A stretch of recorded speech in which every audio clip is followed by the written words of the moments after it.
to From Age to Age, an oral history podcast series about the parish history and hopes for the future from the Church of St. Francis Xavier in New York City.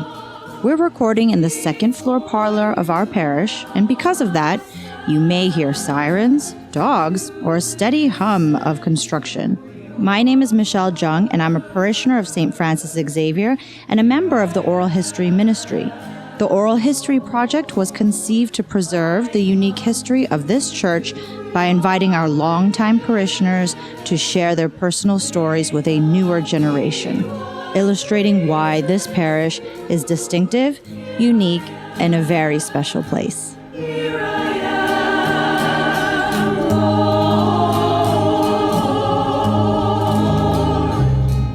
Welcome for all of our listeners, and thank you for joining us. My name is Caitlin Wright. I'm 27 years old and have been a parishioner of St. Francis Xavier for 4 years now. Today, I feel very excited to be chatting with a longtime parishioner, John Weber. Welcome, John. Good morning, everybody, and good morning, Caitlin. Once again, thank you so much for joining us. We're going to be having a conversation today about your time at Xavier. And so my first question for you is, this is the inaugural year of these recorded conversations. What did you think or how did you feel when the Oral History Ministry reached out to you? I think it's very important that our stories be told, not only for the historic value, but to clear up any misunderstandings about who we are as a parish. Many negative things have been said about us online and by the super conservatives, and I want our truth out there. Amazing.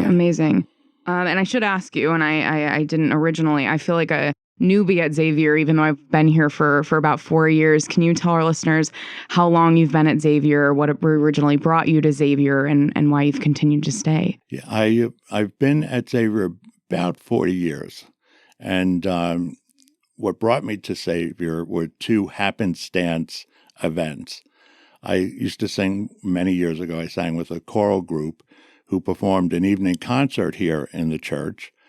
And then I would guess a year or so after that, if any of our listeners remember the Barnes & Noble text outlet store that used to be on Fifth Avenue on 18th Street, I was shopping there one Saturday, and I was on my way home, and it started to rain, heavily rain, and I was walking down 16th Street, and I saw the church and the portico, and I decided, I got to get out of the rain.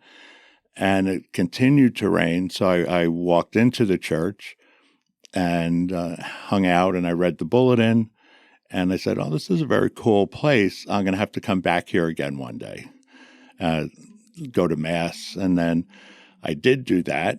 I live in Jersey, so it's not easy to get in every Sunday, like a regular parishioner, right? And so I started to come in more on Sundays because of the homilies and the music. And then I said, okay, this is where I need to be. Now, were you religious or spiritual practicing before you came to Xavier, or what sparked your initial interest in attending Mass? Well, I grew up, I'm a cradle Catholic, and I hope everybody knows what that expression is. In a very spiritual and religious home. It was in the Franciscan tradition. And when in my 20s and 30s, as many of us experience, you're not centered. And that was up to about when it rained and then I found Xavier. I'd go for holiday Mass and in my local church, and Easter, Christmas. And then when I found Xavier, it spoke to me through the homilies and the welcoming. And I learned more about the Ignatian spirituality here. And so I've combined, like our Pope, the Ignatian and Franciscan spiritualities, and that's where I'm the most comfortable here. That's really beautiful. I like that you were able to find Xavier out of a necessity of getting out of the rain, and then it seems like it became a necessity in a much different way, in a spiritual way. I also find it fascinating that I think for myself and a lot of other parishioners, they're willing to make the trek to Xavier, even though they don't live in the neighborhood. In fact, you don't live in the state, and so I would love for you to elaborate a little bit more on what you found about those homilies, what you found about the Jesuit spirituality specifically that drew you, that might have appeared differently than at other parishes or within other masses that you had experienced. Well, the main focus, remember, I think I said it before, but it was the 1980s when I first discovered and started to come to Xavier. And that was in the height of the AIDS crisis. So a lot of my friends were dying. They were, being brought to St. Vincent's Hospital, which is a couple of blocks away. And they were when they died, the Catholic Church in New York refused to have funeral masses for gay men who had died of AIDS. Mm. There was the trauma behind it. And so there were only two churches in the West Village, St. John the Baptist on Christopher Street and St. Luke's of the Fields, and St. Luke's is famous for any movie made about AIDS. When they show the memorial, that's the church. Mm. And it just so happens that Redden Funeral Home, which is on 14th Street, right around the corner from here, did the first Catholic burial. They took care of the body. Mm-hmm. And Xavier, as far as I know for sure, Xavier performed the first Catholic rite funeral for someone who had died of AIDS in I think it was 1986. And so from a homily perspective, the parish spoke about it publicly. And you wouldn't hear that in any other parish. And that moved me. And, it was very, very important to me, not so much that we're a progressive parish, but as I had said before, we tell the truth. Mm. Wow. I really got chills. I think that that's something that I even recognize about Xavier that stands out, is that Xavier is a place that is not going to beat around the bush, right? We like to address things head on. And I think that speaks a lot to our faith and our spirituality too. Yeah, regarding both of the spiritualities, one of the Ignatian tenets is go and set the world on fire. Mm. And the Franciscan tenet is preach the gospel and at times use words. Mm. So we are really a combination of both. We tell our truth in our homilies, and we tell our truth. We make the gospel alive also by our actions. We as a parish, we're more than just Sunday Mass, which is a lot of, other parishes around the world. They're only open for Sunday Mass or prayer, but we're much, much bigger than that as a parish. Mm-hmm. What is it about St. Francis Xavier that makes you happy to continue your spiritual life here? What does it bring to your life? Well, there's a community here. We pray together, and we use the word companionship quite often because that is, again, an Ignatian tenet. We pray together, we cry together, we work together, and I think that's what really helps my spirituality, that I'm not alone doing this. There are a group of people on the same journey. Regardless of where we are in the journey, we're still journey on the journey together. Yeah.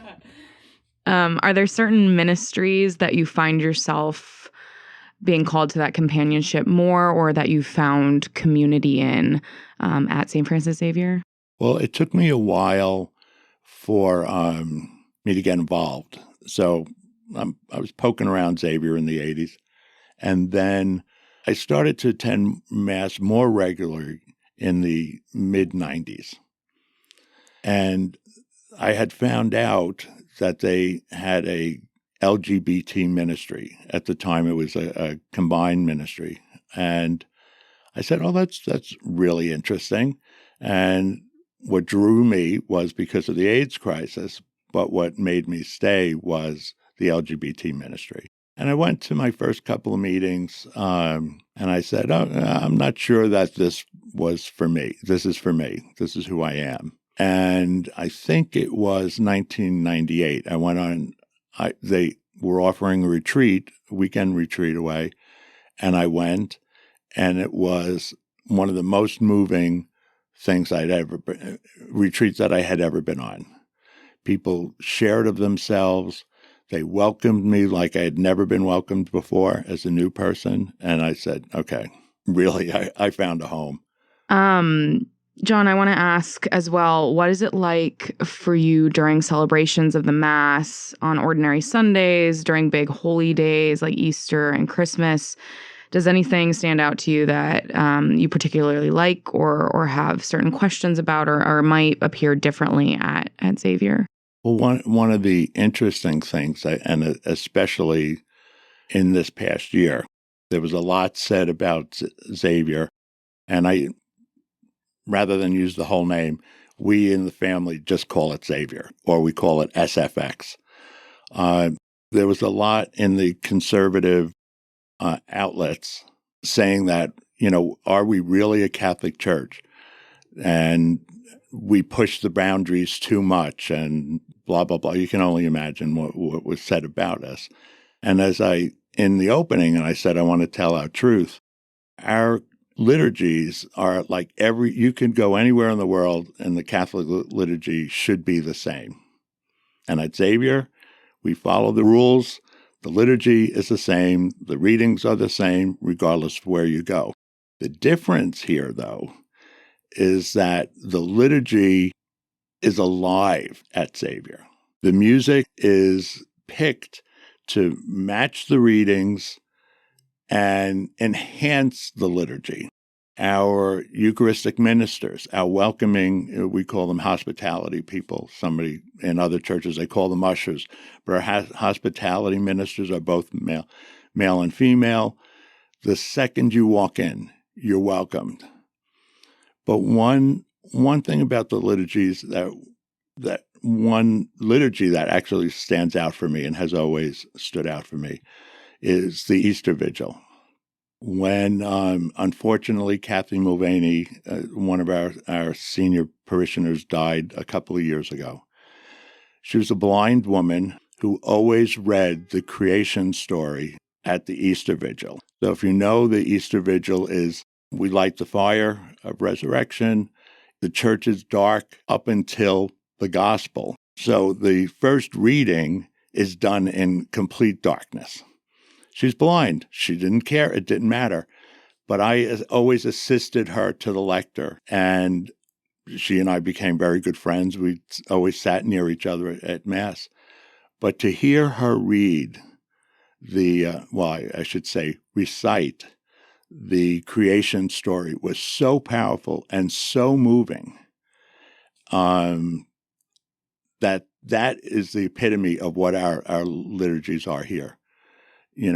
Every aspect of it, any Sunday, anytime you come here, you can be moved by our liturgies, as opposed to attending and sitting and saying, "Oh, the homily's too long," or "Oh, he went 35 minutes today instead of 15 minutes." For the most part, we don't care about that. It's the liturgy is the life of the church.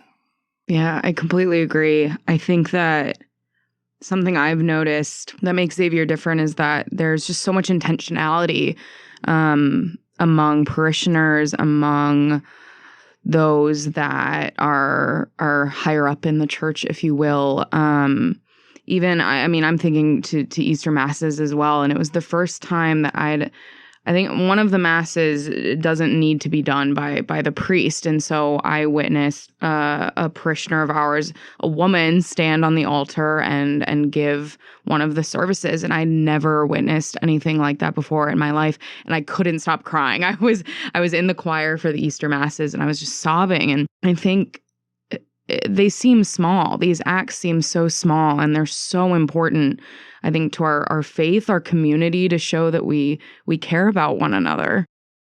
Yeah, to clarify that a little bit. Yeah, please do. Because it is semantics. And this is where we get in trouble incorrectly. So it's almost always the Good Friday service, which is a continuation of the Triduum, from Good Friday through Easter Sunday. So it's a service. That's it's different than a mass. It's different than a mass. Okay. So those women who have done the service before, again, we're one of the few churches who have women profess the gospel in a viable situation. There's nowhere in the rules of the church that say the women can't profess the word to people. We're hung up on they can't say mass, but I'm hoping that changes at some point. Right. I appreciate you making that. I realize that sometimes I can get lost in, I don't know as much about the technicalities, I suppose. So, or maybe that's not even the right word, but I appreciate that. They'll use that against us. So, John, you mentioned the truth of Xavier and what you find to be your truth, I think our truths as a church. And I'm wondering if you can elaborate on that a little bit more, what you mean exactly when you say the profession of our truth at Xavier, your truth, or what others may view to be their truths and how those might be in combat with one another. One of the, I'd mentioned the LBGT ministry before, and I've been a member of the group since the late to mid 90s, and quite often the facilitator over many years. And one thing we talk about as gay men or as LGBT people is your authentic self. You have to be your authentic self so that you have a gift then you can bring to the world. If you don't know who you are, it makes it confusing in conversation or in your personal relationships. So I believe that our spirituality here at Xavier is we are our authentic self. The church, Xavier, not the church, Xavier encourages us, regardless of where you are in your journey. Everyone is welcome here. Everybody is welcome at the table. We don't exclude. So regardless of where you are on the journey, there are companions here that will assist you along the way, regardless of what you need. And that's really an important aspect of our truth. No one is turned away from Xavier. Absolutely. Are there any things that you've noticed that have changed at Xavier since you initially came? And if so, what were they and how did they make an impact on you? Well, the world's changed, as we all know. Every decade from the 80s to now, there was something that created either a firestorm in the world or a reason for us to be vocal at Xavier. And, like I had mentioned, the AIDS crisis. We have a welcome table, which is, the churches call them soup kitchens.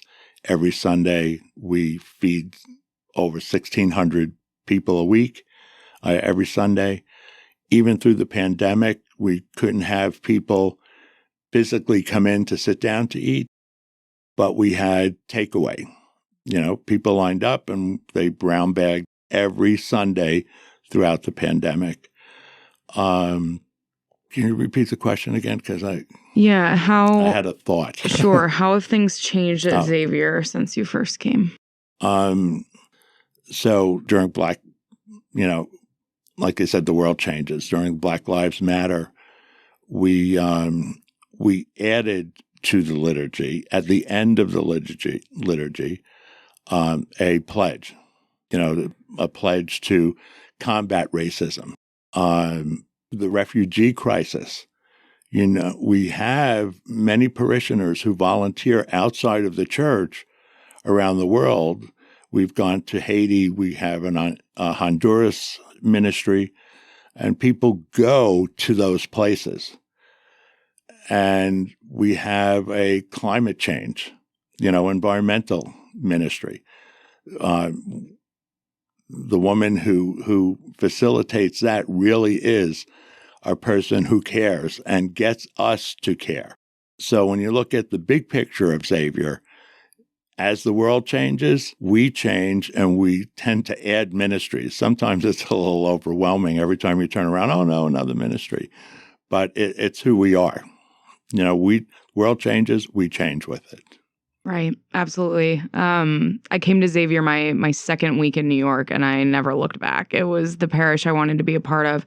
I think because of just the active parishioners, all of these various ministries, there were so many ways to take that Jesuit pillar of faith and action, faith that does justice, and be sure to carry it out in the world. And it really is inspiring, I think, to see so many people that are so directly involved. And you're right, so passionate about what they do that it makes you want to be involved too. I think I have a final question for you.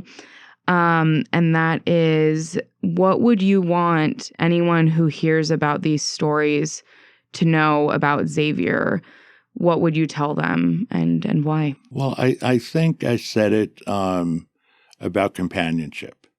If you're struggling, if you're lost and you need a place to work it out, Xavier is one of those places. And you had mentioned, I come in from New Jersey. It's not a big deal. There are people who come in from Connecticut. I have a very close friend who used to come in from Allentown, Pennsylvania. That's a 2-hour drive in both directions, came in every Sunday. If you can get here, come here. You'll certainly be changed. I'm not sure if everyone is changed the same way, but you will be welcomed here.